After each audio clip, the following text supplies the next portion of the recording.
Hi everybody, my name is Val Kleiman. I'm a divorce attorney here in New York, and last time I did one of these lectures, I was the opening lecture on Sunday morning, and today they brought me here on Saturday to close. So I guess they used me to keep people awake, and I'm going to try to do that for you guys. The other lectures I did were actually about the practice of law, but this one's actually about what I do every day, so I'm actually quite excited to share this with you, although I don't know if many of you are interested in the divorce and family law field. I don't know by the show of hands who's practicing in this field or who's thinking about this field. Anybody's interested? Okay, one person, two. That's good. That's good.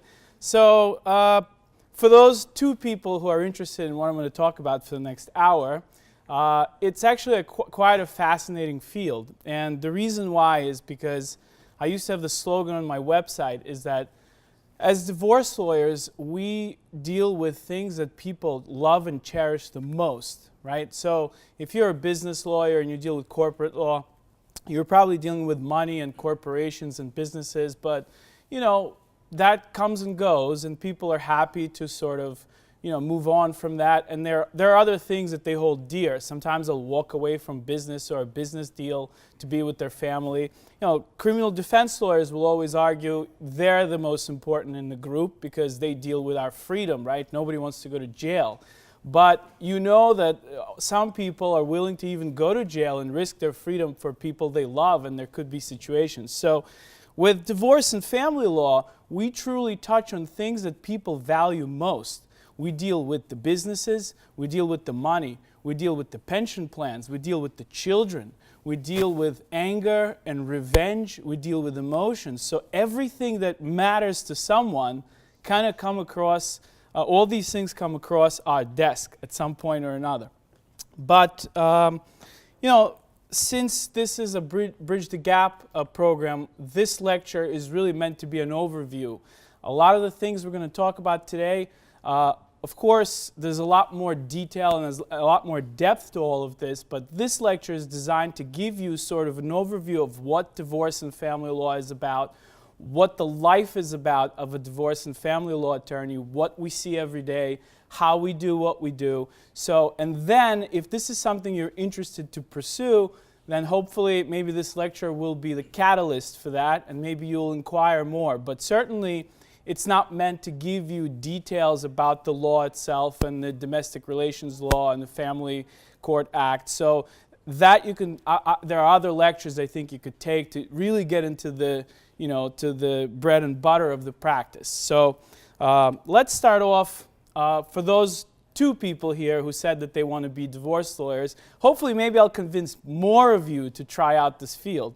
But let's talk about what makes this field really unique and why this is one of those fields where you really have to have the DNA and the makeup and the personality to do this.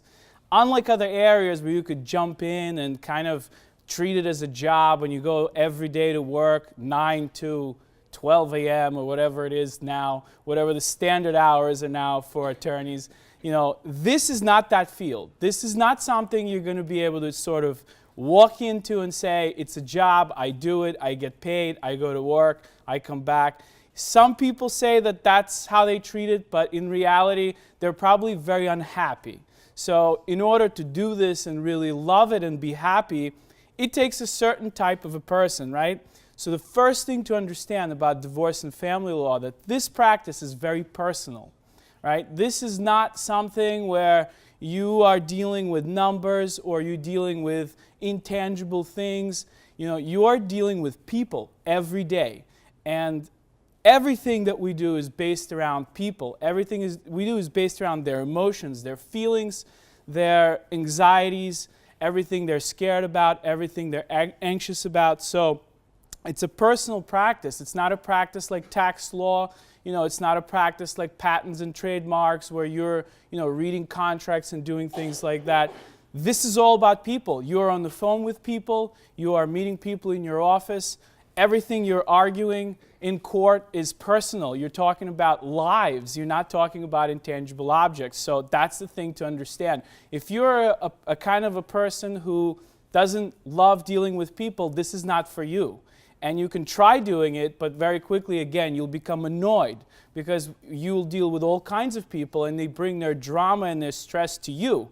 And if you're not cut out for this, you don't want to hear it, you just want to live your life and move on, this is going to annoy you. So in a little while, you're just going to get so annoyed that you're not going to want to do this. So you'll be the unhappy, disgruntled lawyer, which probably now represents 60% of lawyers out there. But I don't want you guys to be in that group, right?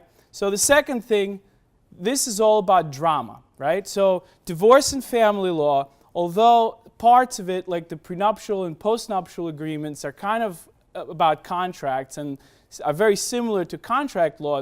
It is contract law. But the 90% of the rest of it, the custody, visitation, child support, maintenance, all of this, what happens with the children, what happens with the businesses, equitable distribution, it's all drama. So I guess a good measure to see if this is something you'll enjoy is whether you enjoy drama in your life or you enjoy watching drama on television. So if you're a guy or girl who used to like 90210 or whatever, Dawson's Creek or whatever, One Life to Live soap operas, and you secretly watched that stuff, you didn't tell anyone about it because you were embarrassed, but you really liked it. Or Lifetime television for women. If you're one of those people that loves that programming, the last one I saw that was great was Downton Abbey. So for all of us divorce, family law lawyers, we're suckers for this stuff. We really are. So, if you're not that person, if that's not your thing, you like action or sports or whatever it is, and when you watch, if your girlfriend or your boyfriend or whatever, they put you down in front of the television and watch a drama and you're like, I can't wait till this is over, this is probably not going to work for you because you're going to live this every day. You're not only going to be watching it, you're going to be directing it. So it's even worse than watching it, and this will be happening to you at work and at home. So if this isn't for you, if the drama part isn't what you want to do, this area is probably a skip, okay? And again, this is all about people. Small people, big people, grandparents, children, babies, friends, partners. The entire practice is based around the human factor. So if this isn't, again, something you like, you don't like dealing with people, you like technology, you like pressing buttons, and you like texting instead of talking, think about it again. This may not be what you want to do. So a soap opera that follows you home. A lot of times when you're practicing law, what you want to do is you don't want to take work home, right? So they tell you, don't take anything home because that's going to make you crazy and you'll end up either doing drinking, doing drugs, or in an insane asylum, or you'll quit. So don't take it home. Make sure you're separated from the work that you do at your job.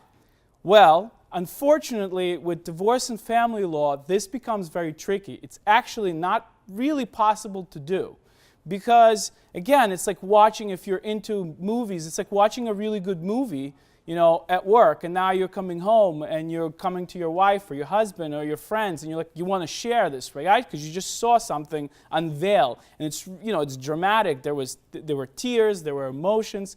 So so it's hard to kind of separate the work and not take it home with you. Another reason why it's difficult is because the clients in the practice demands this. Because the clients, what happens to them, because it's a people-driven practice, what happens to them happens 24 hours, right? So if a child is sick and the husband calls or doesn't call and lets the mother know, who's the custodial parent, about this happening, the mother is upset, she's calling you, she's dialing you up and saying, what should I do?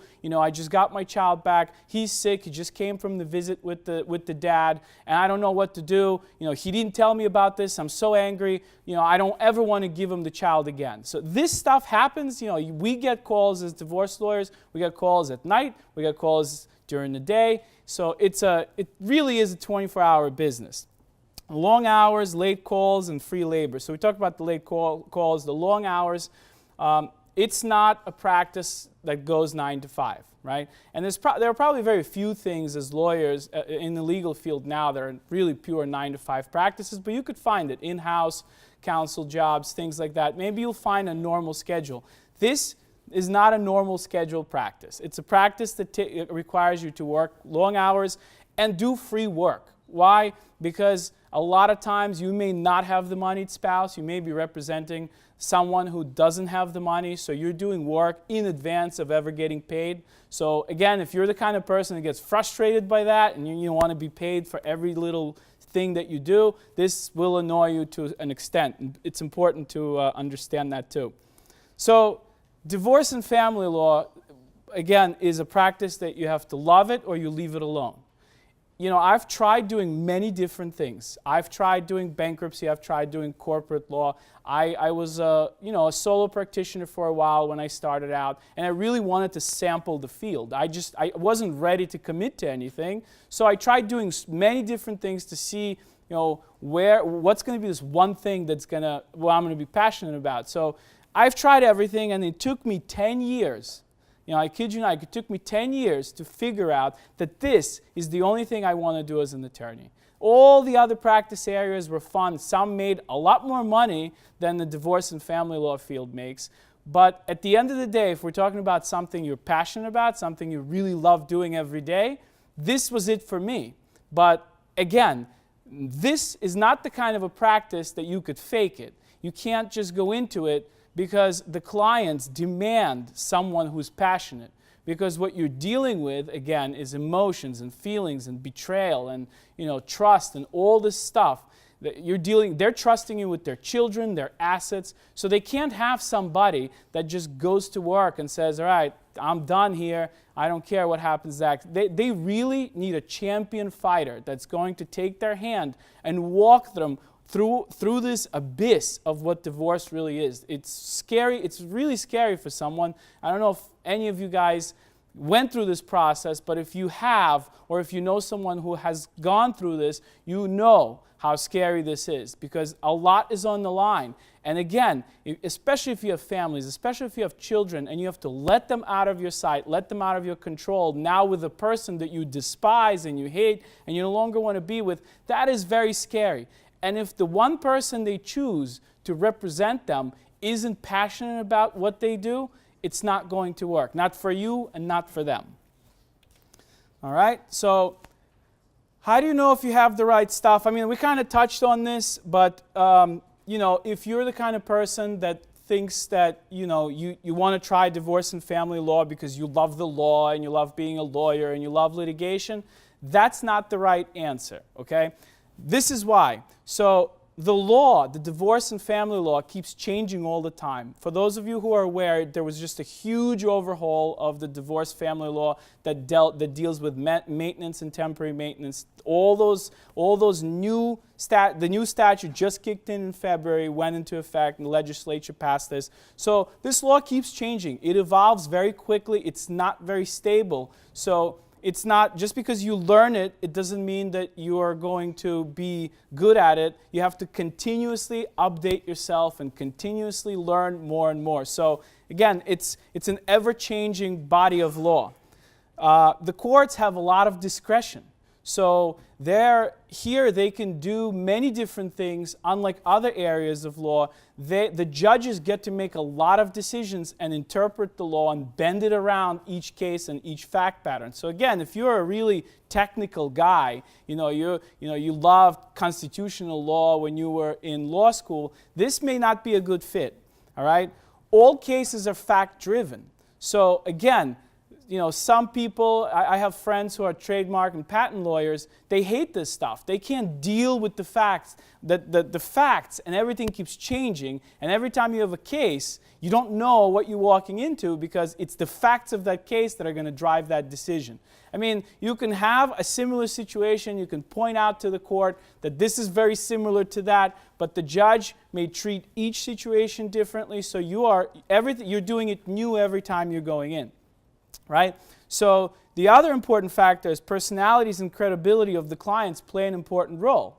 So here, it's he said, she said stuff, right? So again, other areas of law are technical. You have contract, you read it. If it says X was supposed to do something for Y and Y didn't do it, there are consequences. The judge reads that contract and says, okay, this is clear. X wins, Y loses, right? Here, this is he said, she said stuff. This is, Us magazine. This is, page 6 of the New York Post.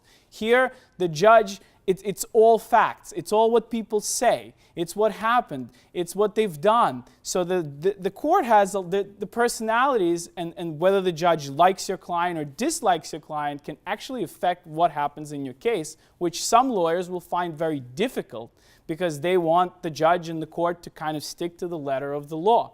Again, may not be your thing. Holdings deviate from court to court. So one judge in the Bronx can take a similar case with similar facts, and the judge in Manhattan, these two judges can decide completely two different things, and there's no explanation, and you're not going to understand why you have two cases that kind of, maybe the dollar difference is $10,000, but the decisions are completely different in two different counties. The system is horrible, right?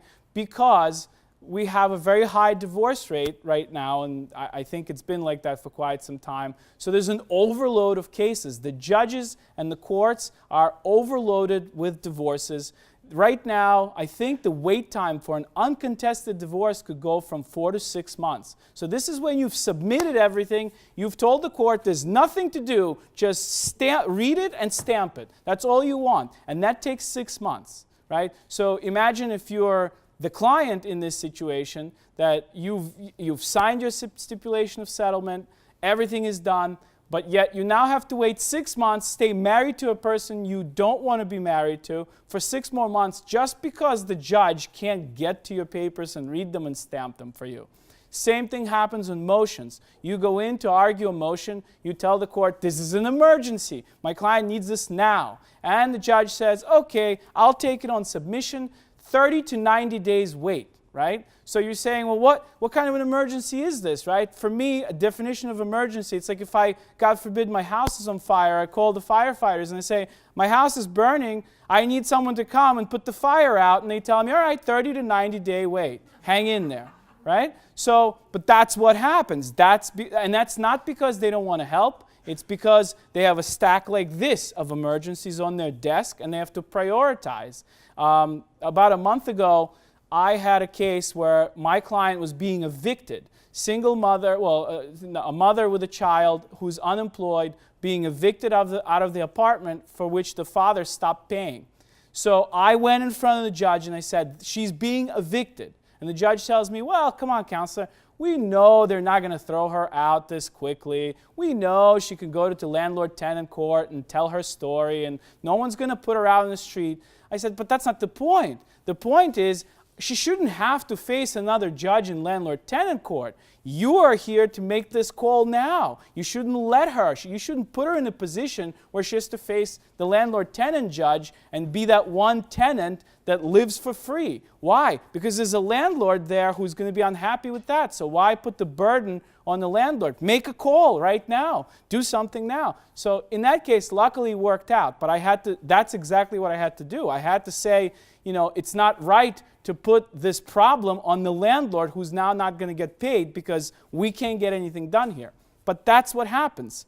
All right? So for all of you guys who are very litigation happy and want to be, Few Good Men and Tom Cruise and, do that stuff in the courtroom and you're super excited about that, guess what? We do that in divorce and family law, but that usually is the worst option. That's an option you don't want to have to do this unless you absolutely have to, right? So a good divorce lawyer and family lawyer understands that a trial or going through litigation for a long time only does one thing. It drains your client's money, it drains their patience, and it actually doesn't accomplish anything because once again, the courts are not very good at dealing with people only because they have a ton of them. So they can't get into the specifics of each person's life and each child's life and understand all this stuff. They don't have the time because again, there's a long line.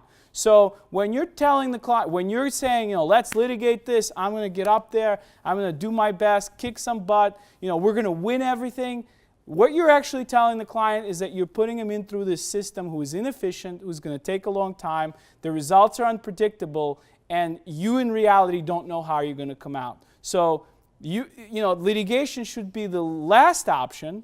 Although in some cases that's the only option, but that's really, if you want to be in the courtroom, again, personal injury, criminal defense, there are other areas that are more litigation driven, so that might be a better fit.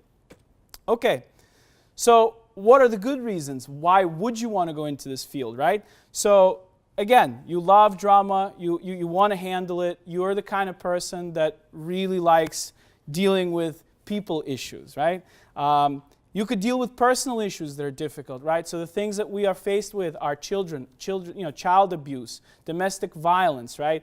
Parents using children as pawns in their divorce game to kind of get revenge on the other side. So they disregard what's best for little Johnny who's 5 or little Mary who is 2. All they want to do is make sure that the other person is miserable, and that's their last way of getting at them before they go separate ways. If you're the one directing that drama, that's a difficult one to handle, right? So because you have a moral compass, and at some point you're going to step in and say, this is not right way of doing this, right? But what you have to understand is, as an attorney, you have to advocate for your client and what they want to do, and you have to be zealous at this, right? So you have to be able to deal with things that are difficult, where your client, you may have a client who's doing something that you don't approve or you don't like, or that you personally don't agree with. But you got to get past that, you got to be able to deal with it, and you got to keep going and do what's best for the client. Number 3 is my favorite, right? And I say this all the time. Being a good divorce and family lawyer requires understanding how the opposite sex thinks, right?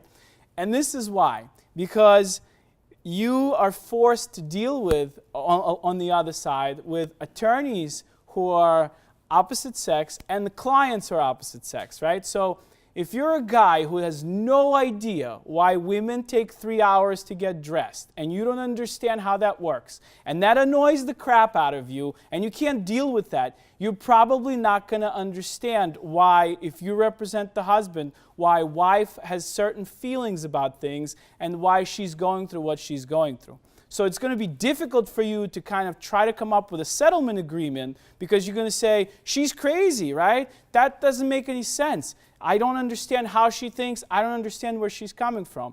Same thing goes with the other attorneys, right? You are going to work here. It's important to understand how, you got to be the kind of person who really can appreciate and be able to communicate with the opposite sex effectively and understand how they look at the world.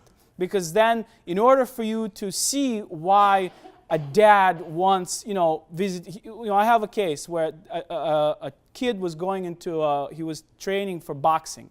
Yeah, and the dad was very involved with boxing, right? So I represented the dad, and the other attorney on the other side was a woman. And the mother just pretty much said, I don't want, Johnny to do boxing anymore. It's dangerous for him.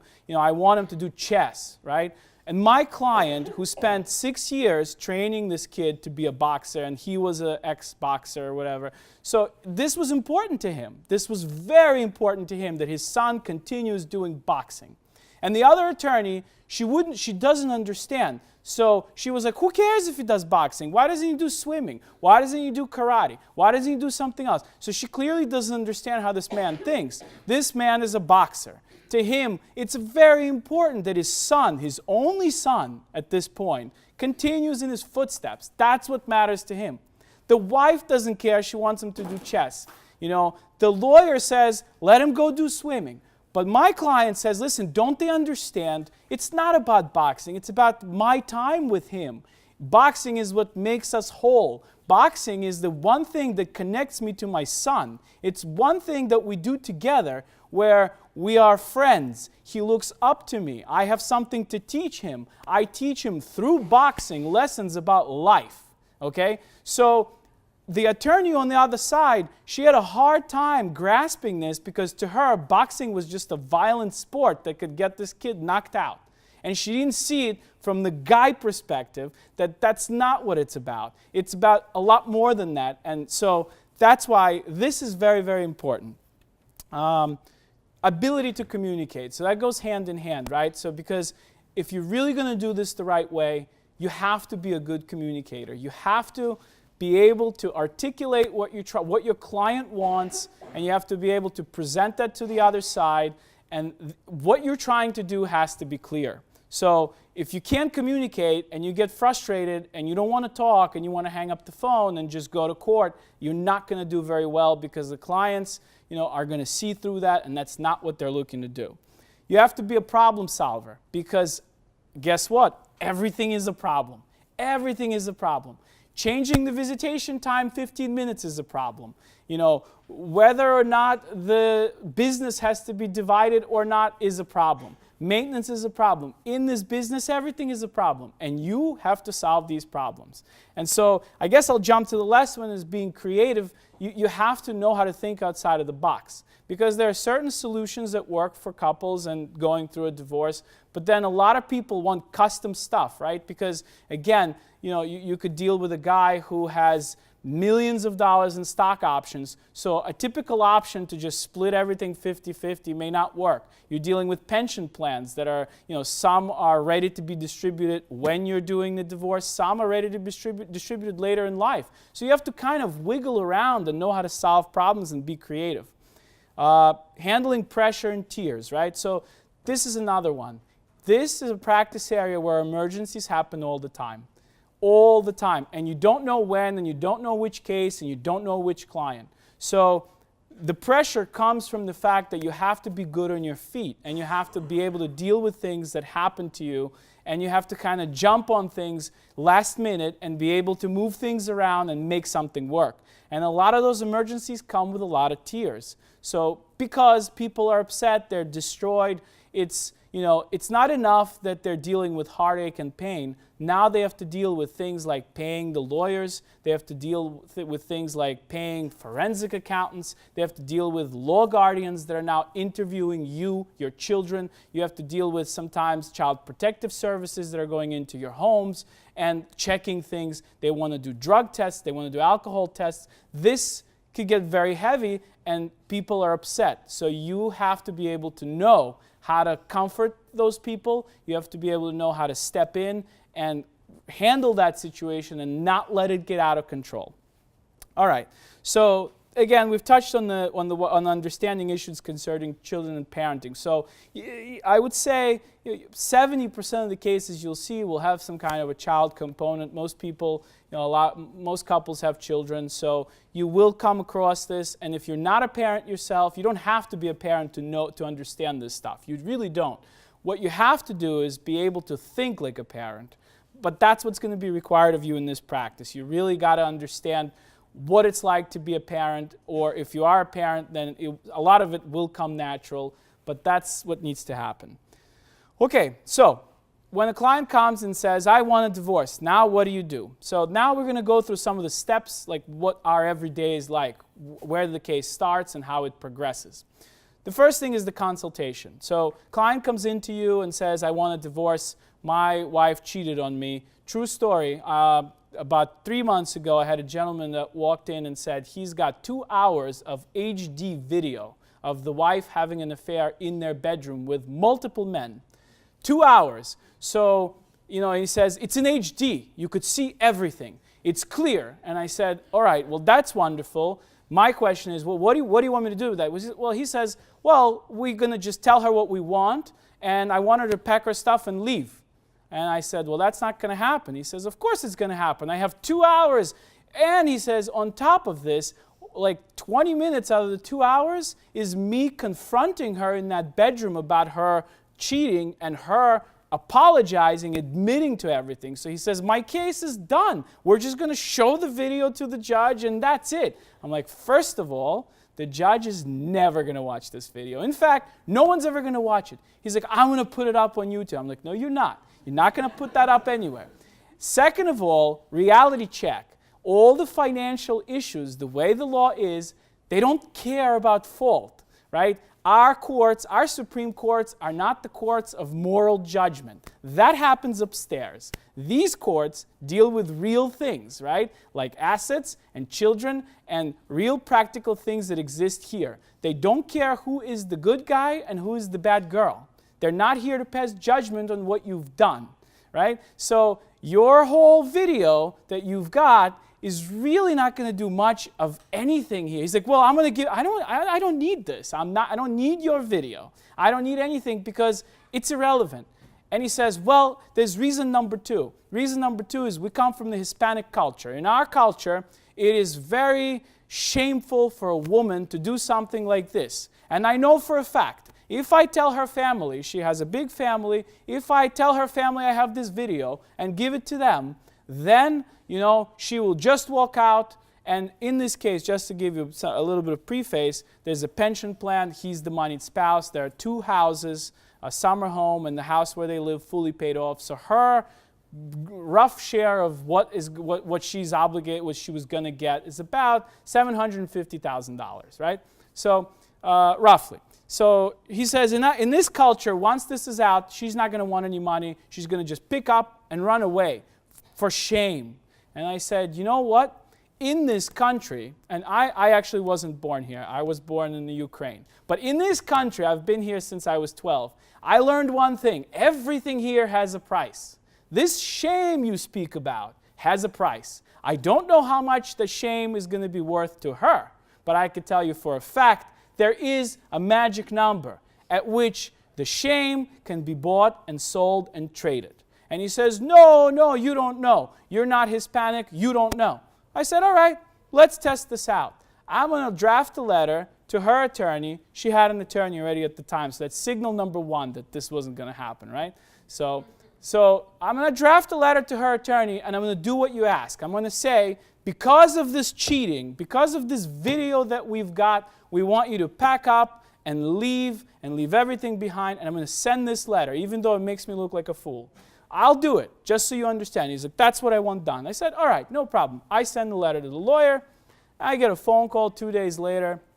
The guy, very nice guy, calls me back. He says, so I got your letter. So you got this video. Did you see it? I'm like, no, I didn't see it. I don't have any reason to see it. He's like, that's right. Do you know why you have no reason to see it? I said, yeah, I know. He's like, yes, because your client is going to give half the pension. She's going to have 2 houses appraised and sold. And once they're sold, my client's going to get half because she isn't walking away. I said, well, I get you, but isn't she concerned about this? She's like, no, she's not concerned because guess what? She's already done with him. Clearly this marriage is over, the relationship is done. But it's a big world out there. Lots of places to live, lots of places to go, lots of people to date after this. So she's going to take her $750,000 and start a new life because that's what's happening anyway, right? So the only question is, does she start a new life without the $750,000 or does she start with $750,000? And that's the end of it, right? So that's why this area of law, this is what happens, so when you are going into a consultation, these are the kinds of things you hear, but I guess we got a little bit off topic, so let's just go back to this. Consultations, right? You have to just not hear people, but listen to what they say. And this point goes to the fact every person, to them, something matters that may not matter to you, right? So you have a guy who will say, I don't care about anything, I want my bicycle, right? I don't care about the pension, let that get divided, I don't want any maintenance, but I want my bicycle. I got this bicycle, it's my bicycle, she can't have it, now I had to leave the home and she isn't giving it back, I want my bicycle now, right? That's what matters to this person, so you have to be, you have to be responsive to that and understand that that's the case, right? Comfort and calm. When people come for divorce consultations, they've hit the rock bottom, right? And some of them don't know it yet. But when they come to you, they're in a very bad place, a dark place. It's not like when you're dating and your boyfriend or girlfriend doesn't like you anymore, right? Because most of these people, especially if it's a long marriage, it's not like that anymore, right? It's not just something you walk away and you have a couple of drinks and you rebound with the next girl or a guy you find in the bar. This is different. This is your life. Sometimes your entire life that's now being dissected and changed. So this is not, it's a bad, very terrible situation, terrible place to be with, that I don't wish on anyone. So as a lawyer, what you have to do is comfort and calm the clients down. You have to let them know that you understand where they are. It's a dark place, but you're going to be that guide. You're the crossing guard. You take their hand and you're going to walk them across the street. You're going to walk them across Broadway with all these cars running and the taxi cabs and everybody else, and you're going to hold their hand, and you know how to walk down this street, how to cross this street safely. And you're going to take their hand and make sure they get to the other side in one piece. That's what they need to hear from you, because that's what they're looking for. All right? Analyze the facts that they tell you. You have to work with the facts, because the facts drive the cases. So make sure that you understand the facts in this specific case. Don't just generalize and say, okay, I understand you've been married for 3 years, you got 2 kids, you make 50, he makes 100, I got it, no problem. I know what to do with this case, no issues. No, go deeper into it, because you're going to discover things that are different. Because no two couples are alike. The dynamics of every relationship is very different. Some people care about certain things, some people don't. All right? Tell the client the truth and tell them the worst case scenario. So the one thing that I see all the time are people coming to see me and they say, I spoke to this lawyer, he said, oh, don't worry, everything will be okay. We don't have to give up this, and my wife is not going to get maintenance, and you don't worry about the pension. I said, yeah, you worry about the pension because the law says you will be giving it. Worry about it. It's a worry. Understand the reality of your situation, because when you tell people the truth, even if it's the truth they have a hard time hearing, have your tissue box right next to you, because when you do it, when you let it out, they may be very surprised and shocked by what you have to say. But when they know where they are, they can make better decisions. Because if you have a person who thinks that their life is just going to be hunky-dory and everything's going to be status quo, and you tell them that it's not, they know how to proceed. They'll make changes. They'll maybe consider settlement that they didn't consider before, because they thought, oh, you know what? I'm the moneyed spouse. I could do whatever I want. Screw this person, right? So they might calm down when they hear what they're about to get into. So you want to tell them the truth. You want to make sure they understand the worst case scenario. Don't make any promises, because again, this is one area where you yourself don't know what's going to happen. The judges have personalities. The clients have personalities. Things can go left and right. You don't know. Don't promise anything. Just tell them the only thing you could tell them is that you're going to do your best at your job, right? So you're going to walk them through this. You're going to be with them every step of the way. That much you could guarantee. But as far as what they're going to get, do not make those promises. And the way you do that is you say, the law allows you to ask for this. The law allows you to request this. But when they say, am I going to get it? Then you say, well, there is a likelihood that you will. I actually think that you will, and I'm willing to put up the fight for you if you won't. And if there's a problem, I'm willing to appeal it because I think there's enough here. But the reality is, it's court, right? And the best thing I say is, O.J. Simpson, you don't know. You could get in, everybody thought something, everybody thought they knew, but they didn't know. So now they found the knife. We still don't know whose it is, but we'll know soon enough. But again, that's a very good, simple example for a client to understand that when you're going into litigation, you really don't know, okay? Deal with domestic violence and children first. So this is important.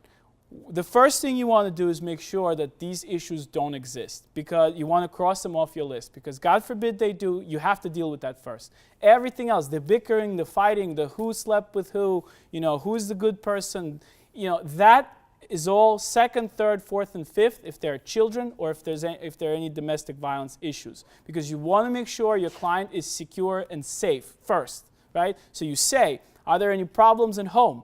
Are you okay? When we start this process, are you going to be safe? Were there ever any issues? Even if there were no domestic violence reports or, police called or orders of protection in the past, is your spouse the kind of person that you can anticipate this from? And if the answer is no, then you move on. If there are children involved, that's where you focus first. You say, what's going on with the kids? Are they, what kind of a relationship do they have with the other spouse? Are they in school? Are they going to school? How is this going to affect their life? So you deal with that first, all right? Give alternatives. Make sure that you let the client know that there are many ways to go. Contested divorce, which requires litigation. uncontested divorce, where the parties can come to a settlement agreement without having to go to court and ask the court for intervention. Mediation, collaborative law, where two lawyers agree to work together until the cows come home pretty much, or until they iron out a settlement. These are all alternatives. Don't just say, listen, we're filing this divorce, we're going to file the motion, and we're going to go and see what we could do. Give the client alternatives. All right, so the next thing that happens, if you've determined that this is a divorce case and the client wants a divorce and it's going to move forward, you're going to file your summons and complaint, or your complaint or summons with notice, right? You file that with the court, you buy the index number. Grounds for divorce, usually DRL 177. Now, no-fault ground, that means that you don't need to say why the couple doesn't want to be together, why they want to get divorced. You just say, that there's a breakdown in the marriage for over 6 months, and that's all you need to do. People still, from time to time bring grounds cases like adultery or whatever else, but the judges are not happy to have them. So unless, again, your client demands to go down this road, you don't need to do it. Because what will happen if you have grounds, you have to prove grounds, and then you move forward to everything else. If you don't prove your grounds, you got to start from the beginning. So unless there's a good reason, you don't really need to go the grounds option, right? So in your summons and complaint, if there are children involved, you're going to ask for custody. You have to figure out what custody is going to, we'll talk about custody a little bit later, but you'll ask for custody if your client wants sole custody or if there's going to be joint custody, but custody has to be part of the relief you're seeking from the court in the divorce. If there is a residence, you're going to want to ask for exclusive occupancy. Unless the couple is okay living together through the process of divorce, then you could avoid this. But if one person, if your client says, listen, I can't stand her, she has to leave, or something has to happen, we can't be in the same space at the same time, then exclusive occupancy is the relief you ask for. Maintenance, again, if your spouse is entitled to maintenance, we'll talk about maintenance a little bit later, but if your spouse is entitled to that, if there's a big difference in the incomes of the two spouses and that one spouse needs to be maintained, that goes into your summons and complaint again. Equitable distribution of all property, that means that whatever has been accumulated during the marriage, whatever is joint property, you want that equitably distributed between the two spouses. And attorney's fees, and this is in cases, again, where one spouse has a better financial ability to afford the litigation. You want to ask for that spouse to pay your attorney's fees if you represent the non-moneyed spouse in this case, right? And then after you're done with the summons and complaint, you serve it. It gets all the divorce matrimonial actions have to be personally served. So you can't serve by mail. A licensed process server has to go and serve the other side and give the papers to them in hand. So personal service here. After you've served the papers, you want to discuss and develop a settlement position with your client, because at the end of the day, what you want to do, if you're looking out for the best interests of the people that are coming to you, you want this to be over quickly for them. There is nothing more rewarding than a client coming to you and saying, my case was a nightmare. When I came to you, we have assets, we have children, we have property. I thought this was going to last years. In fact, I have friends who went through divorce and it was a nightmare. It took them years to get through this process, right? And then I got you, and this is over in 6 to 8 months, or at least the settlement is done, and I'm free, and it was quick, and I'm so thankful that it was so fast, and I didn't have to suffer through this process. So, in order for that to happen, if you want that result, you need to talk to your client about settlement. You need to figure out, at the end of the day, they're not going to be together with the other person. That's a given, right? Because to get divorced, it only takes one to tango. So if you have one person who wants divorce will happen. You don't need the consent of the other side. It's enough that one person wants out of the marriage. That's what starts this process, and that's what's going to bring the marriage to an end. So, if person wants out of this marriage and their goal is to get out quickly, that's, you want to get that out of them. You want to develop a settlement position, find out what do you want, right? Because we need to figure out if I had magic hands and a magic brain, and I can make this happen for you right now. What is it going to take to get you out of this marriage and move on with your life? That's your settlement position. Contact the other side, and that could be an attorney or it could be the pro se spouse on the other side. Let them know what it's going to take right off the bat. That's, a lot of lawyers play games with this. I don't. And what I do is I let them know what my client wants. I want them to be very clear that if they want this case to be over tomorrow on the other side, if both sides kind of want this to be done with and they want to move on, this is what it's going to take. They know what I need to see, right? So that gives them a chance to either give me a counter proposal or at least figure out how far we are on our demands and how far our clients are. So right off the bat, I want them to know, I want to contact them and say, if it's an uncontested case, if my client doesn't want to go through the motions, I'll call the other person, the spouse or the attorney, and I'll say, listen, my client doesn't want any trouble, it's over. She, if there are children, she wants you to be part of their life, she wants you to be a parent. This is what she wants. She wants this to be over quickly. We don't want to have World War III in this situation. We just want quickly out of the marriage. That's what we want. Let them know this, right? No need to play games and see, cat and mouse, who says first and who talks first. Just tell them what you want straight out. That's what it's going to take to get this thing done. So serve demands and net worth statement, right? So the net worth statement is something that we use in matrimonial law as a financial disclosure instrument to get each side to really fully disclose what they have, right? And you want to do this right, you want to do this early after you start your case because you're going to need it in order to formulate a real position, because a lot of times your client's going to say, I can't tell you what I want because I don't know what's out there, right? I was a housewife, I raised 3 children, I have no idea what my husband makes, what kind of insurance policies he has, what stocks he has or doesn't have. I don't know anything. So here you can't really settle, you can't really have a settlement position. Your only settlement position here is to tell the other side, listen, hand everything over, let us take a look, I'll go through it, and I'll tell you what my client needs and wants. But that's what the net worth statement accomplishes. It allows both sides to exchange information. It's a form, it's standard, but it's a pretty lengthy form that makes you disclose everything you've got. The debts, the liabilities, the assets, everything is in there. So you want to request that from the other side and try to get it quickly so you can, know where you are. And, then you begin settlement discussions. Very important. Again, in the divorce, in the family law and matrimonial bar, there are many different lawyers with many different styles. Some are hard-nosed litigators. They actually love to, I call them the gasoline in the fire lawyers, right? They actually want to pour more gasoline into the fire, let the house burn longer because they make more money that way, they bill, and they get new retainers. That's their thing. Again, there are many ways to practice law in every field, but that's what they do. So, but the real thing, if you are really looking out for the best interests of the clients and you want to get the reputation as a person who is actually the guy that gets things done, that gets people through this quickly, then you want to start the settlement discussions. All right. So if you have an yeah.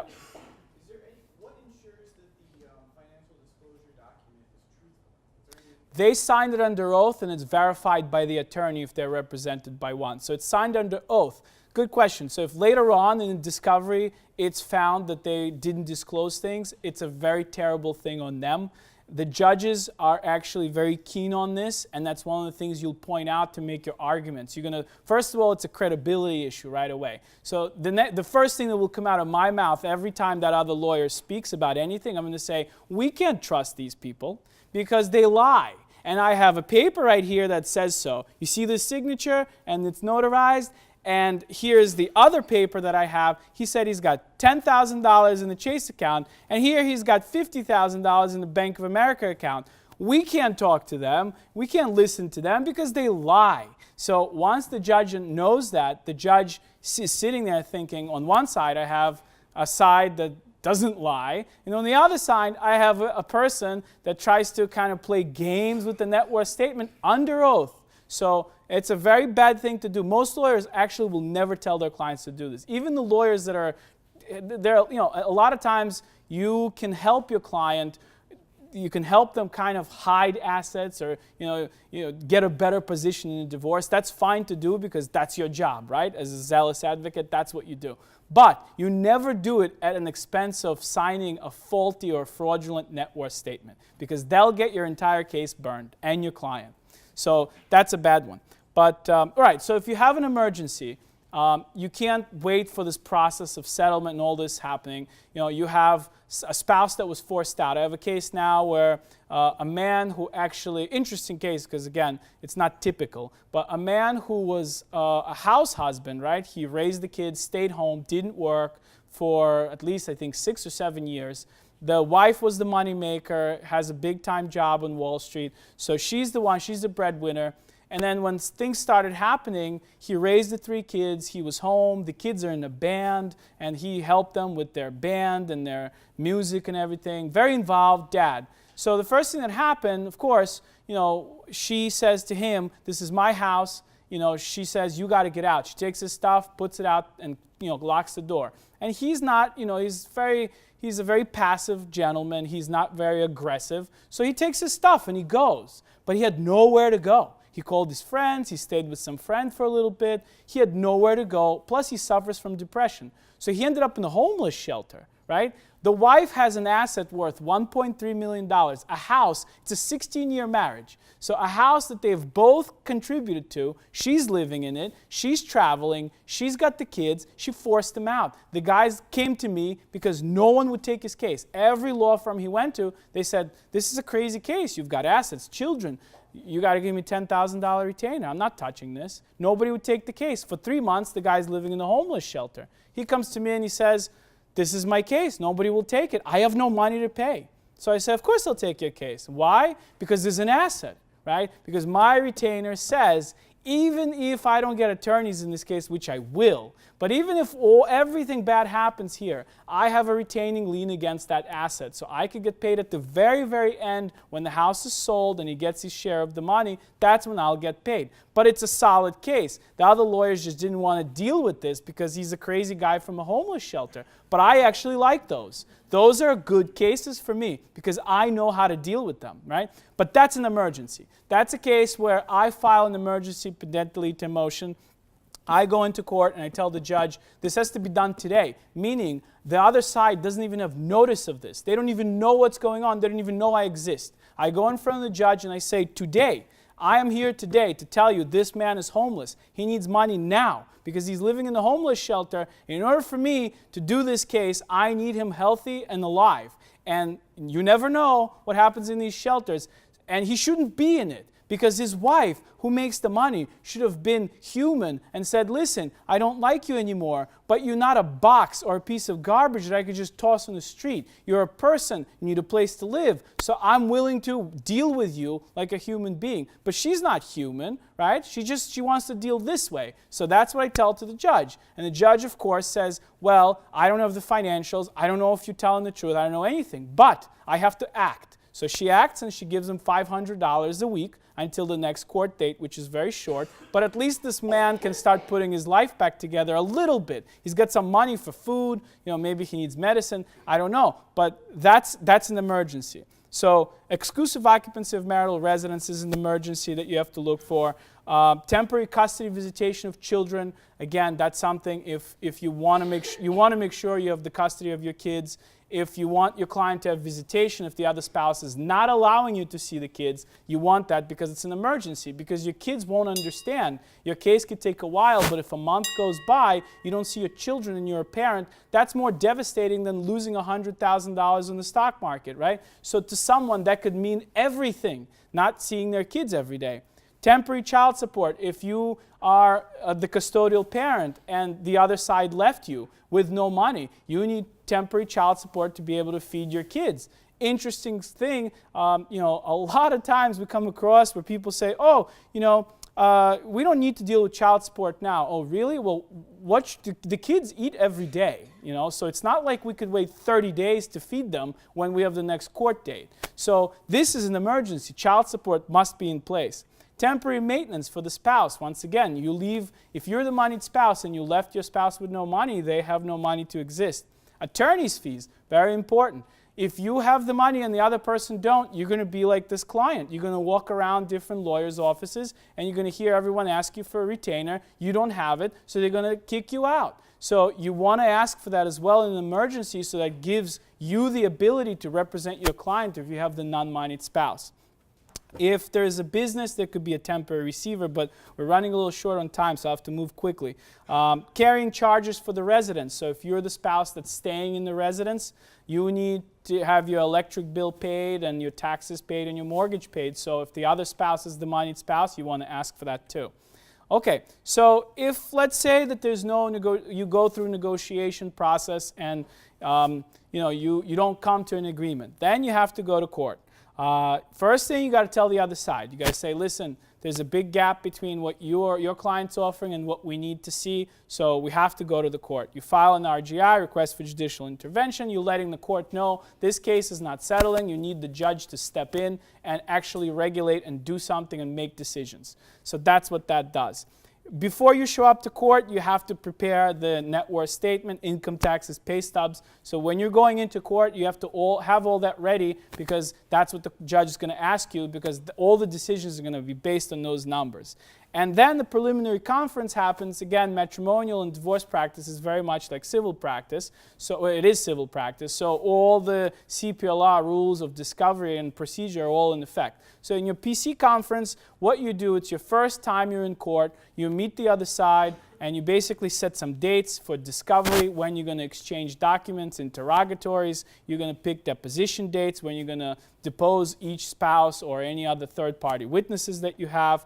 The other important thing is if there are children, and if you think that you need a law guardian, you want to ask for one to be appointed. Many times the court will appoint themselves a law guardian, because they feel that the law guardian is the free attorney that represents the children. So that attorney's job is to do one thing, is to represent the best interest of the children.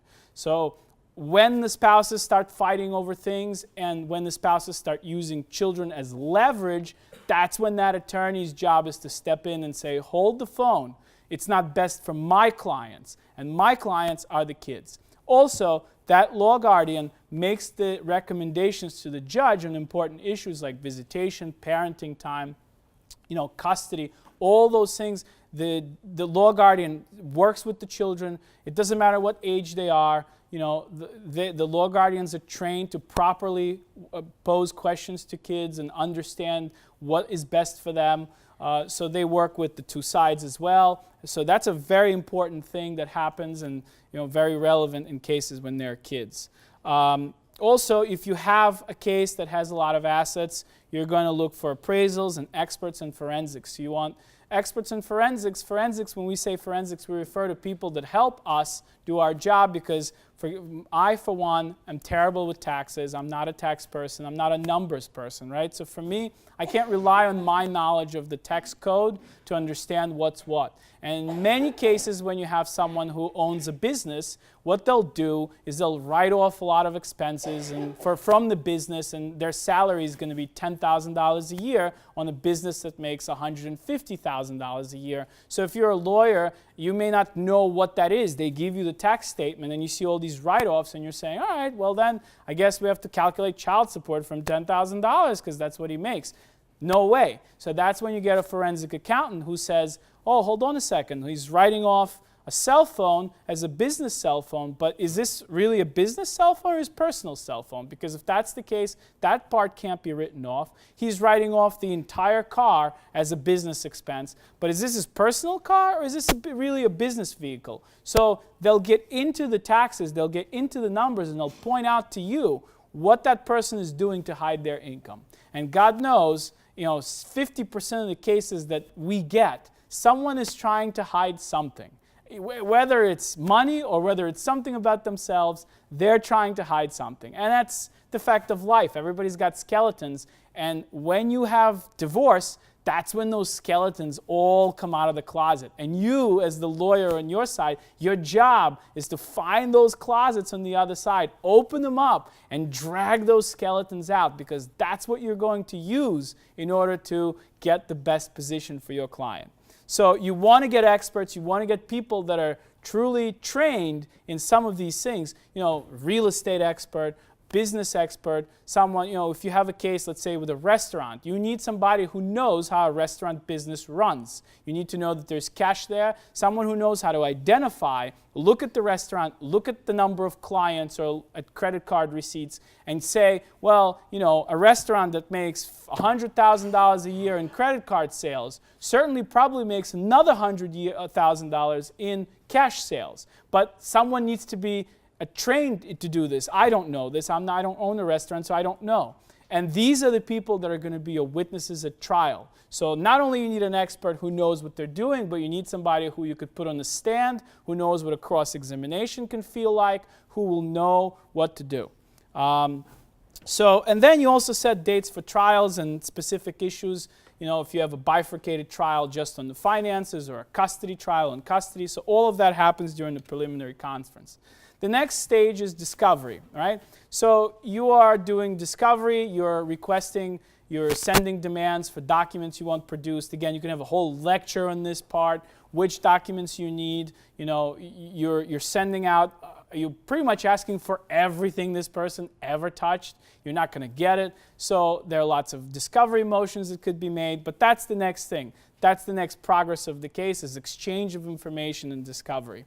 You're working with experts throughout that process of discovery, because whatever documents you get, you want them to review if you think that there's an issue, if you think someone's hiding money, or you're not sure about what you're seeing. And then you're doing depositions. So basically, you could call it examination under oath, but it's all in the same. This is a very important tool, because here you get to ask questions directly to the spouse. You really get to dive into the facts of the case, and you get to put them on the spot. So really something that takes a while to really master and understand. But because matrimonial is different, because you're not getting a company executive who doesn't care about the company, or a secretary who could just say, these people, they will lie with a video camera on them, under oath. You will look them in the face and you will say, did you acquire this asset? Or did you do this? Did you move the money from this account? And they'll look at you and they'll say no. So you need to know how to deal with that. You need to know how to deal with deposing family members, right? Because if they allegedly transferred the house to their mom or dad, and you're going to call BS on this one, you're going to say it's a fraudulent transaction, you're going to say it's a fraudulent transfer, you're going to get the grandpa or the grandma sitting there lying for their kids, right? Because that's, as parents, that they're going in saying, listen, I'll do whatever it takes for you. You're my son, you're my daughter, I'll do whatever it takes. But you as a lawyer, you need to know how to deal with that information when it comes at you, when to stop talk, when to let go, when to press, and all of that happens in depositions, because what they say, if you have backup and if you have counter arguments, that's what you're gathering, you're building your file for trial. Compliance conferences take place. This is when the court kind of gets everybody in and says, well, what did you do? We agreed you're going to exchange documents and do these depositions. Did you do all this stuff? They check in with you. If things are not done, the court makes sure they're done and make sure the case is moving forward.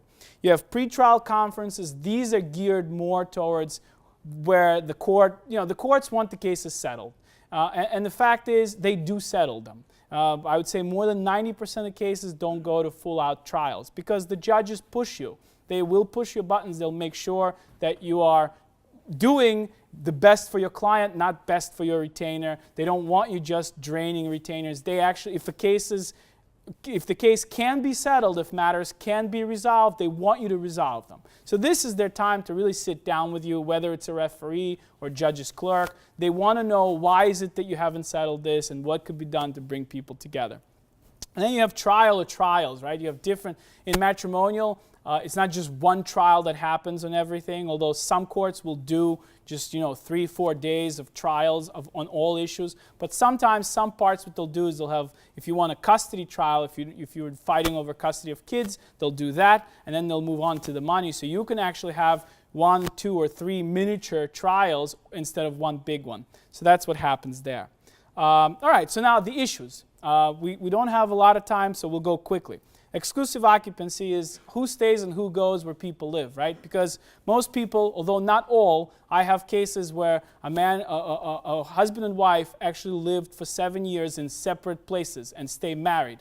And he continued to pay maintenance, and now they're getting divorced, but they haven't lived together for 7 years. They actually meet every 2 weeks in a hotel in the middle of the two residences. He lives in New York, she lives in Pennsylvania. This was their arrangement. They were okay with this. So that was their lifestyle. They just didn't want to live together. They wanted to live in these two separate places, but be married and meet every 2 weeks. So again, that's rare, but most people live together. So when there's a residence, who stays, who goes. So important factor in all of this is who's on the deed. Is this someone's property or is it a rental? If it's a rental, no one owns it, so it's pretty much 50-50 shot at things. But one thing the courts are not happy about is throwing people out on the street. So if you're coming in, you better have a good reason why you're asking the judge to take this person, have him pack up and leave. What the judges will do is they'll say, well, we'll just let everyone stay where they are, and if somebody can't stand the other person, they'll voluntarily pick up and go. Otherwise, we're not going to make that call because they don't want to put people out. They don't know enough, depending on where you are in the case, they don't know enough to make that call unless there's domestic violence and unless there are issues involving children. That's what you need. You need to come in and say, Judge, there's a very good reason why these two people can't stay in this residence during the divorce. Someone needs to leave now, and that reason is because there are domestic violence issues, because there are safety issues in the home. These two cannot be in the same place. It's a recipe for disaster, and you gotta make sure that the court really understands why, and then the judges will make that call and say, you have to leave, and that may not be for the entire duration of the case. It may be a short period of time, but they will make that decision if domestic violence or anything else exists. Another issue is who pays the charges. So if you leave, who pays for the rent? Who pays for the mortgage? That's another thing that the judge has to decide in something that we face in exclusive occupancy issues is, they look to see who's been paying for it all along. What kind of a marriage has this been? So they'll look at all these trends and make a decision who's best fit to do this during the divorce process. Children. So the number one thing is custody, right? And just to go through this quickly, again, I'm not going into the in-depth of all these issues, but custody, you have physical, sole, and joint. Physical custody talks about where the kids live because they need a place to live, and sometimes that place could be two places. They can kind of live 3 days with mom, 4 days with dad. They have these co-parenting plans. That's all okay, but still the physical custody refers to where they live, and most of the time it's probably one residence because that's, it's been proven that by child psychologists that really is in the best interest of the children, is to have a stable one place, one room where their toys are, where their books are, where they do their homework instead of going around places. So most time people will say unless they, sole custody gives the decision-making ability to one parent, right? So that's what we're talking. When we're talking about custody, we're talking about the physical custody is where they live. The actual legal custody is who makes important decisions in their life. So when a person is seeking sole custody, that means they want to say, I'll talk to you about what's going on with the kids, but I get to make the final decision. This is not a democracy. I pretty much have the final say as to what happens, but I'll listen to you or not listen to you. Joint custody gives the decision-making ability to both sides. Now both parents have the final say, and that could be a blessing and a curse because, if it's a blessing if you work together and you cooperate. It's a curse if you're not doing that, if time has torn you apart even more. So now you can't make decisions together, but because you have this power, you don't know how to share it, and you're going to be back in court because you can't decide anything. The next thing with children is visitation. The parent, the biological parent that doesn't have custody, whether it's physical or sole or both, has the absolute right to visit with the child. And the courts are very liberal with this. They want parents to be involved with their kids. So if they have a parent who comes in and says, I want to see Johnny 2 days or 3 days or 4 days a week and I want overnight visitation, as long as there are no safety issues with that parent, the court will say, yes, we want you to do this. If you come in and I've argued a case where there was a small baby and the mother didn't want to give up the baby overnight. Baby was like 3 months. And so the argument was the father has no idea how to take care of a 3 months baby. He's never done it throughout, he's not equipped to do this, right? And the judge said, which part? Why can't we send him to let him take a class and learn, come back with a certificate, and I'm giving him the baby. There's nothing in the law that discriminates between men and women, mothers and fathers in terms of, parenting time with the biological parent. So husbands can learn how to feed babies from a bottle and change them, and same goes both ways. So the courts want parents involved. They will support the parent if the parent wants to play an important role. Visitation, unsupervised and supervised. Again, unsupervised is your normal visitation. Supervised is when there's an issue. If you have proven that this person can be trusted, there's a safety issue or some other issue, maybe substance abuse. So then you're telling the court, we can't give this child to this person alone. There's an issue there. And then that person can still have visitation under supervision. That could be done by state supervision, or it could be done by a family member or a neutral person. Child support. Again, I'm going to go through this very quickly, but essentially DRL 241B, Family Court 413, that gives the power to the court to award child support to the non-custodial parent. That's the parent with whom child is not living. That's the parent that has to pay child support. They have the parental income. There's a cap on the amount.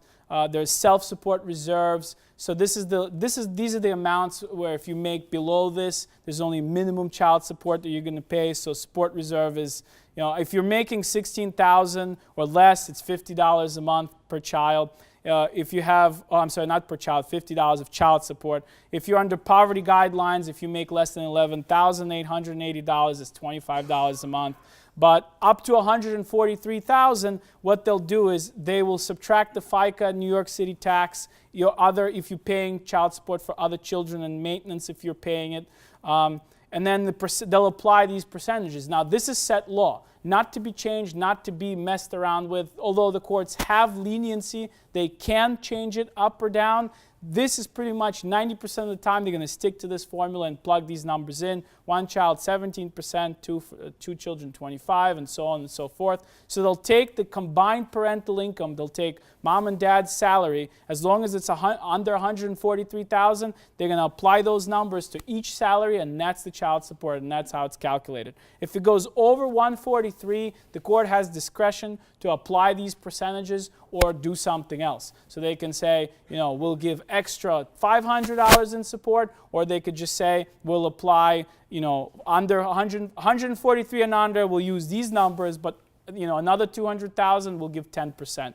But the one thing to understand is when a client comes in and says, I don't want to pay child support, or I want to pay, we agreed to $300 a month, that is all out the window. You're going to tell that client, listen, it doesn't matter what you agreed to. The court's not going to sign your divorce unless you've done this calculation, because it's part of your divorce package. You have to show the court you've done this formula, you've done these numbers. And if these numbers don't match, they're not signing it, absent a really good reason, which you have to, again, get the judge to approve. Maintenance, DRL 236. There are two types of maintenance, temporary and permanent, and post-divorce. Temporary maintenance is what you're paying to your spouse during the process of divorce. This is when divorce is pending. So that's, again, if one person makes more money, if there's a big discrepancy, and that usually is $15,000 or more. So if one spouse makes a lot more money than the other, then that spouse presumably will be paying some temporary maintenance.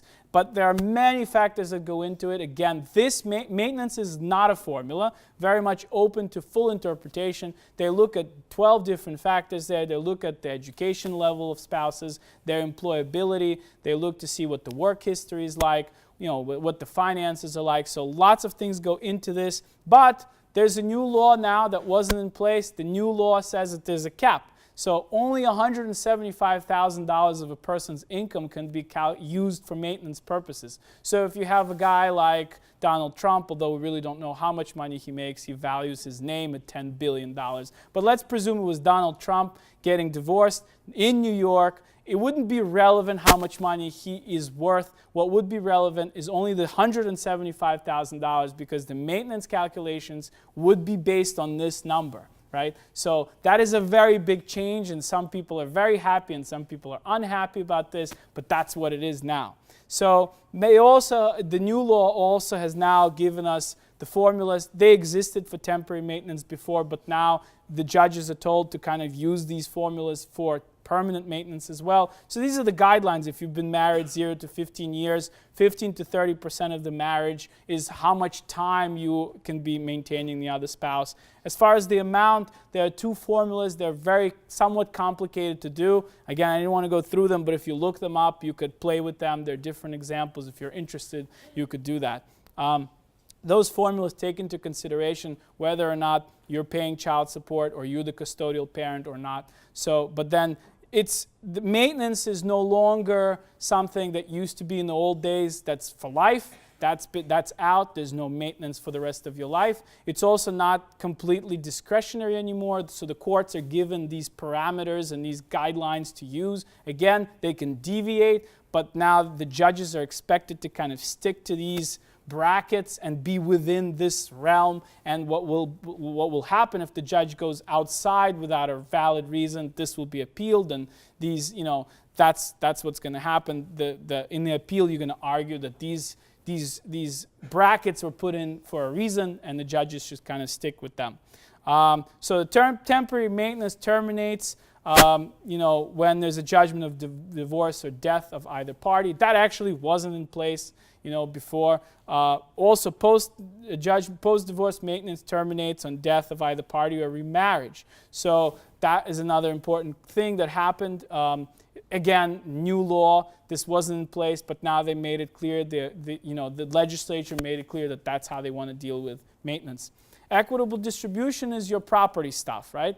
So property is divided basically into two categories, separate or joint. Anything that existed before marriage is separate property and presumably not subject to division per se, but you have other things like credits and entitlements to appreciation of such property and input of each spouse into that property. So there's other little things you could get, but you simply don't get to come to court and say, I want this house existed before marriage, my wife bought this before marriage, I want this sold and I want my 50%. That you don't get to do because that's separate property. Also, if you have injury, inheritance, if you got a personal injury award or if you inherited money and that inheritance is only to you, your spouse doesn't get to claim a portion of that, so you don't have that argument. Marital residence, however, again, if that marital residence is purchased during the marriage, that is subject to equitable distribution. If it's not purchased during the marriage, then the other spouse can claim credits, claim, increase in value and their participation in paying down the mortgage and all these other things you can claim. But again, if it's a marital asset, if the couple buys a house after they got divorced, that house only two things can happen to it. One person can keep it and pay the other person their fair share of the market value, 50%, sometimes lower, but whatever the court determines to be. Or the property is simply sold and the money is divided per the percentages that the court decides. But all property is dealt with this way. So bank accounts, same thing. Everything, the easy way to think about this, everything in the marriage belongs to this one nucleus of a marriage, right? So when that nucleus is divided, so everything else that was inside this big sphere also has to be divided. So that includes anything that has value, bank accounts, bicycles, pets, you name it. Everything that has any kind of value, that has to be dealt with by the courts, and they will deal with it. So we talked about the credits. Pension, very important. Pension is an asset because people say, why? Why do I have to divide pension? Because the explanation is very simple. While you're putting money away in your pension, your wife is washing the dishes and wiping your kid's butt and taking care of the homework and doing other stuff, right? She's keeping your home, or maybe she's working, and if she's working, she's bringing money home. She may not be putting money away to the pension. Maybe she doesn't have pension at her job. So all her money is going into the account to pay for food, pay for groceries, pay for the mortgage, while you are taking a piece of your money. You're not bringing it home. You're putting it away for a rainy day for your retirement. That money in your retirement plan, whether it's 401k or whatever other retirement plan you have, that's still value, right? That's still money. It's just not money today, but it doesn't mean it's not worth anything. So pensions, just like everything else, gets appraised. You can appraise the pension. Lexington Financial is a big company that does this. Any kind of pension you've got out there, even the ones that don't vest until the person retires, they have all kinds of interesting things. You know, the city has interesting pensions for firefighters and police officers where they have to work a certain number of years. Doesn't matter. Your wife will get 50% transferred out of that pension to her 401k.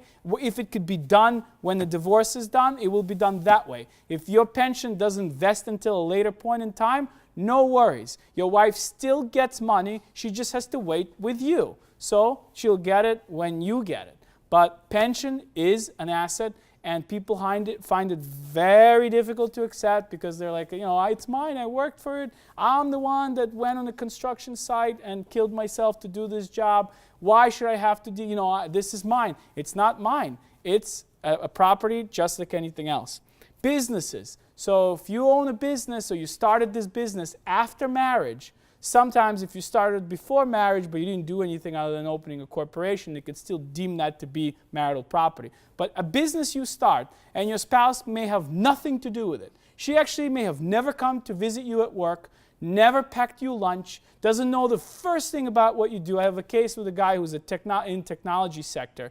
Wife has no clue at all what he does. And he tried to explain to me, I don't even understand what he does, right? So, but that's not the point. The point is, somebody out there who's a forensic accountant or someone who knows these businesses will go in, will check books and records. He or she will understand what this business is all about, and they will put, just like anything else, they'll put a dollar amount on it. They'll say this business or his share in the business, if it's a partnership, is worth X amount of dollars. And that X amount of dollars is subject to distribution because that is an asset. That is something that belongs to the marriage. So there are lots of other assets out there, lots of forms of things. It could be collectibles. It could be, you know, jewelry.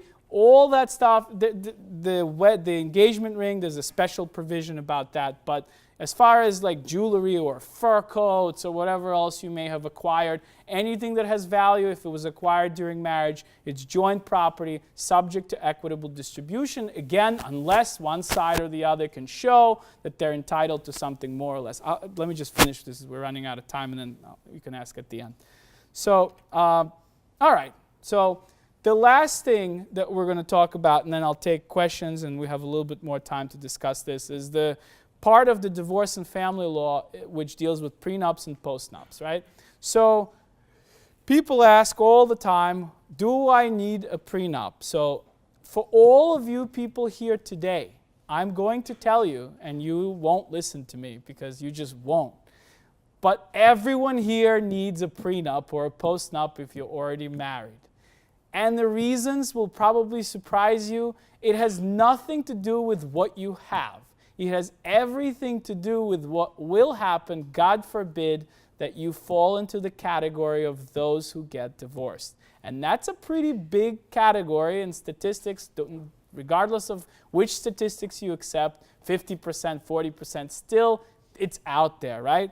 So the main reason why you need a prenup or a postnup, but prenup if you're not married yet, is because you don't want a person like me going into your life later on, digging around and making your life, if you happen to be on the other side, a living hell because it's my job to do so for my client. That's what prenups do. They mostly avoid attorneys and attorneys' fees. So irrespective of what you have or don't have, divorces become complicated because you're dealing with people who are scorned, people who are unhappy and angry. And a lot of times, math no longer is part of the equation. You have people who will fight for the sake of inflicting harm and pain on the other side because they're upset about what happened to them.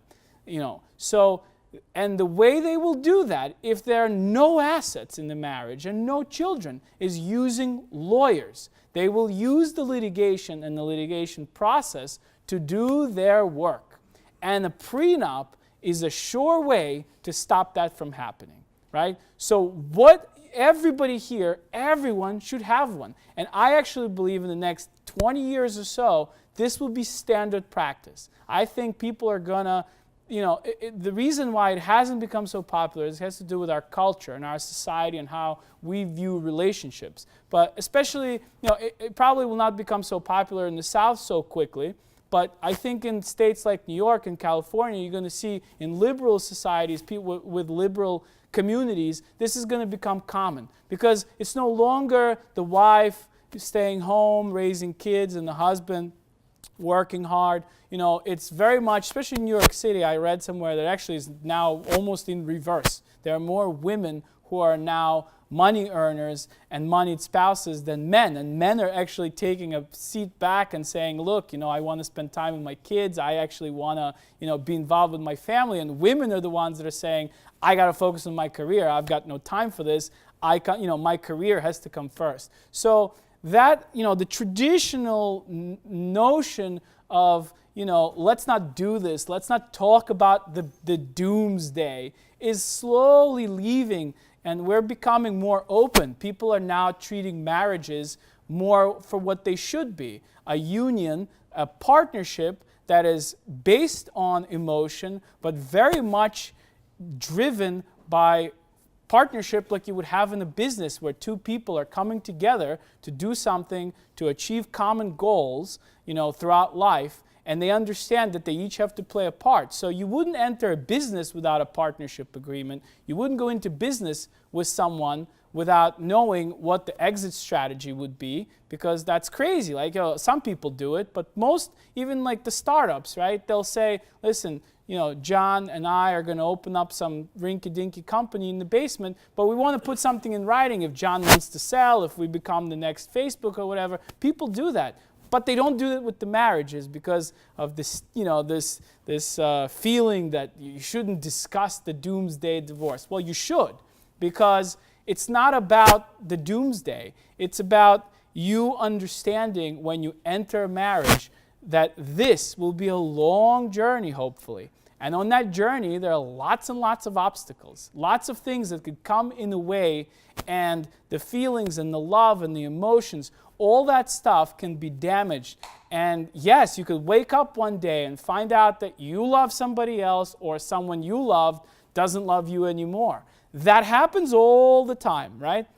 So if you've entered a relationship with the understanding that that is a possibility, and if you've treated your relationship as a business union, as a union of two people that have common goals, you're going to be able to get through the marriage and through the divorce a lot better. And it helps even couples in their marriage. So that's why there are many, many reasons to do this, right? But so you should have one, and I'll tell you why. So this is what a prenup essentially will do for you. A lot of people say, the reason why I don't want to do a prenup or a postnup is I can't have this conversation with my spouse, because he or she's going to think that it's all about the money. We're dealing, wheeling and dealing here. We're supposed to love each other and, walk around and be happy and plan our future and go to dinner and pick flowers. But here we are sitting around saying, hey, if I happen to cheat on you with my secretary, of course, that's not going to matter, but let's talk about what you get from me financially if I decide to do that 10 years from now. Nobody wants to have that conversation, but you should, right? And this is why. So the prenup is going to do this for you, okay? The prenup is going to protect you. So the prenup is going to address all these issues we discussed about, and you are agreeing how you're going to deal with those issues when you're happy and you love each other and you're in a good mood, as opposed to when you're in my office and you say, I want this person to suffer and I want him to be in hell and I don't care what it takes. So when you're happy, you sit down and you say, listen, divorce is a reality, right? And it could happen, and we're not protected. Just like death, right? So you buy life insurance, right? You don't know when you're going to die, but you invest in a life insurance policy because it's, and if you never die, if you live happily ever after and you don't need your insurance policy, great. You put it away, you forget about it. This is an insurance policy for your marriage. And that's what you tell your future spouse or your existing spouse. You say, we don't know what's going to happen. So if we love each other and everything is great and we are old together and, sail away into the sunset together, we never have to touch this agreement. We write it, we put it in the safety deposit box, leave it somewhere safe, and we never look at it, ever. But if we need to look at it, this agreement is going to discuss maintenance, right? Because that's what people are unhappy about most. People will, that's one of the reasons why people get so excited and go to war. They'll say, you know what, I worked while you were in school, I did this, I got you on your feet, and now I got to pay you more? No, you should pay me. I don't have to maintain you. I found you when you were, a poor student, or I met you when you were a law student. You didn't even have a job. Now you want me to pay more maintenance to you? Or the other way, you say, I put in my time and effort into you. Now you're a big shot doctor, and I'm left with a $30,000 job and 3 kids. So maintenance is something that a prenup will address. Because here, when you're doing it pre-war, you're coming to that person, you're saying, look, let's agree that when we enter this marriage, each of us understands that if one of us decides to take a back seat on a career, that's a personal decision. And that's what we're going to do. So if you decide you want to stay home, that's a call you make. But when you make that decision, you understand that I'm not going to be financially maintaining you if that doesn't work out. Otherwise, don't make that call. Work on your career. It's a marriage problem. It's not a law problem. So maintenance is addressed. Equitable distribution of property, very important. So, if I'm the person who graduated law school and I want to start my own law firm, I certainly don't think maybe that I should have to split that law firm and take that law firm into the turmoil of divorce and take my partners in my business through my divorce. So I might want to say to my, future spouse and say, listen, let's agree that, what I do, my career, my business is what I do. That's mine. It has nothing to do with you. I don't want to have to divide this with you. I mean, I could pay you maintenance. I could pay you cash. But under no circumstances, I want you or your lawyers digging in my business because it's my business. That's the situation. And then you can have a normal conversation about it. You can negotiate even for maintenance or for something else. But if you have a prenup that says that separate property and even property acquired in separate names during the marriage is separate property, you don't have to worry about it. I have a client now who's a real estate developer. So he acquires property. We did a prenup for him because he's getting married. And that prenup says he acquires property all the time. Now he could be safe that these properties he acquires are his properties, and his wife, if she decides to, go off with Ricardo in 5 years, then in that case, he doesn't have to worry that she's going to say, oh, by the way, I want 50% of every property you purchased during the 5 years of marriage because it's all marital property. That's what a prenup does for you. So business and value, property, all of that is protected. Another thing is what happens to your heirs, right? So what happens, what happens with your wills and your trusts? That's also addressed in the prenup. So that's what you're going to put in. You're going to put in a clause that says, if something happens to me, I want the money, my estate, to be distributed a certain way. Now, if you know anything about estate law, there's an automatic clause there that says that the spouse cannot be disinherited, right? So prenups, there's lots of arguments now. The judges are not happy to enforce prenups that disinherit the other spouse completely, although you could do that, and sometimes they will do that. But you should leave something to your spouse, 10%, 15, 20, but you get to say, so she doesn't get the automatic third. You get to say what she gets and where the rest of your money goes if something happens to happen to you, right? So that's what this is. That's why this is a very, very good idea to do this. Again, you want to do it when you're happy, and if you never have to rely on it, and I wish for all of you never have to rely on this or ever have to deal with, unless, again, you decide to do this for a living, with all these things in your personal life. But this is the way to prevent this from happening. All right, so again, if you guys have questions, I know I didn't get to take some of those questions. I'm happy to stay a little bit later. If you want to learn more, you can find my information. If you're interested in this practice, please feel free to contact me, reach out. I'm happy to talk more about this. Thanks a lot. Hopefully I didn't put all of I saw most of you were awake, so I think it's success. Take care. Thank you.